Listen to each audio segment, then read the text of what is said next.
Annie, handling the camera. Every day, children all over the world are being told they can be whatever they want to be when they grow up. Unfortunately, this is not the case. Even if one works hard, studies, and remains 100% committed to their field of study, they might not always succeed. This is because environment has very little impact on a person's intelligence, while genetic plays a more important role. Imagine 3 boxes. Label 1 environment and 1 gene interaction. An example of these boxes fitting together is simple.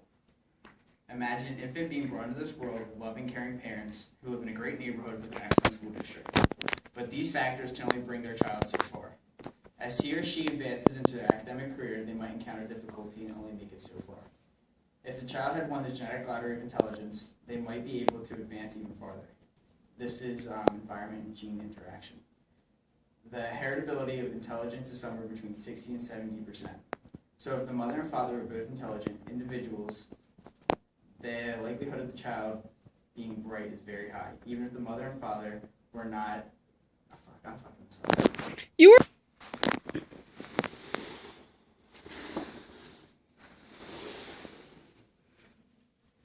Hi, Annie, doing the camera.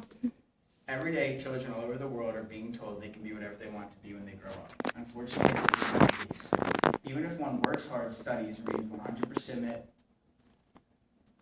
100% committed to their field of study, they might not always succeed.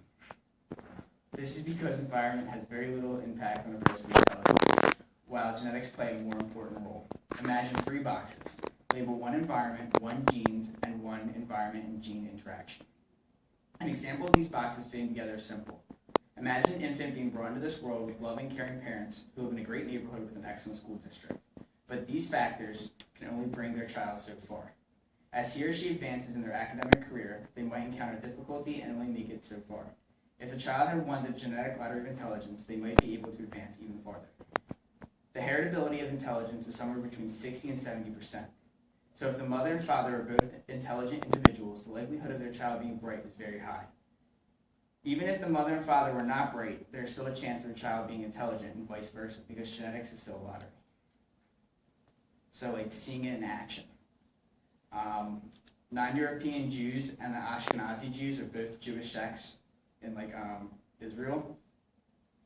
And both non-European Jews and the Ashkenazi Jewish sect, their children are raised in almost the identical households with the same views and the same cultures and the same upbringings.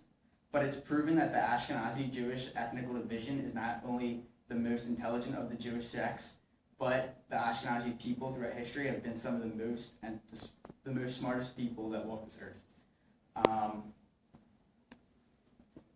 If intelligence was culture and not biology, why wouldn't the IQ scores be similar for all the Jewish sects?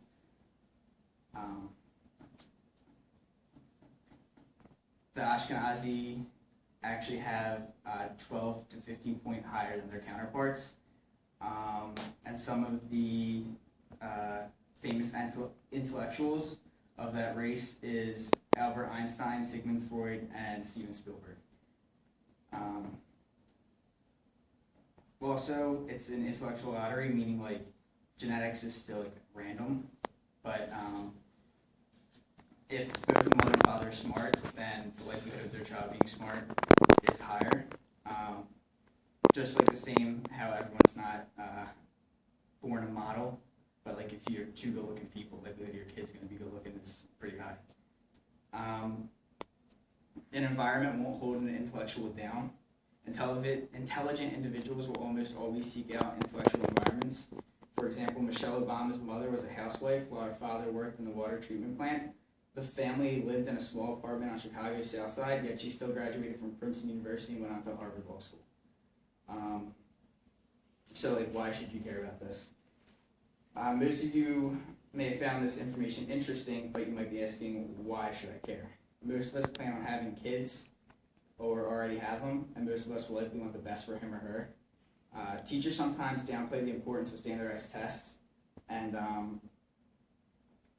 that's not a good idea, because if you're taking the PSATs and you just kind of guess and go all through it, that still affects your educational path. So it's not a joke.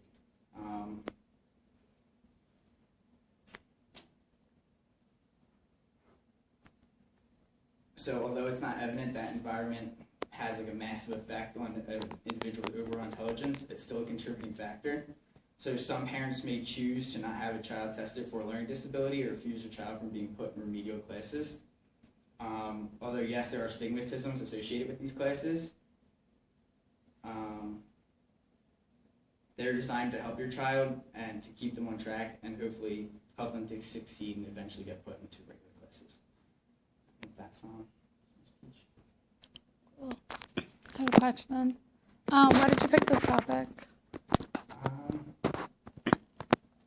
don't know. I just thought intelligence was interesting. I like biology. Any other questions? So, is there still chance even that the parents are not highly intelligent, their child, if is raised a certain way and goes to schools that helps the child, it still can succeed? It still can succeed, but It's not going to be a genius, but exactly. with the hard work, it still can graduate from the college, for example. Yeah. It might not be that easy, but it's possible. So my question is, you gave the example of Michelle Obama and how her parents weren't the most intelligent people, but she graduated from Princeton and went on to Harvard.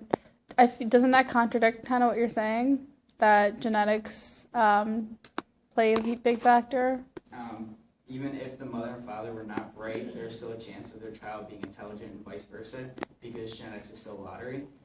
And because they grew up on Chicago's South Side and their parents weren't really that educated, that goes back to my point in saying that intellectuals will always seek out a higher learning environment. It's like libraries, museums, college. She went on. Do you think that Basically, the example that Michelle Obama is saying is that she was already with the intellectual genetic being born, even though her parents were not. Correct. So it was somewhere down the line. But even though her parents weren't, she still sought out intellectual environments. And her brother also was very smart too. He went to Princeton.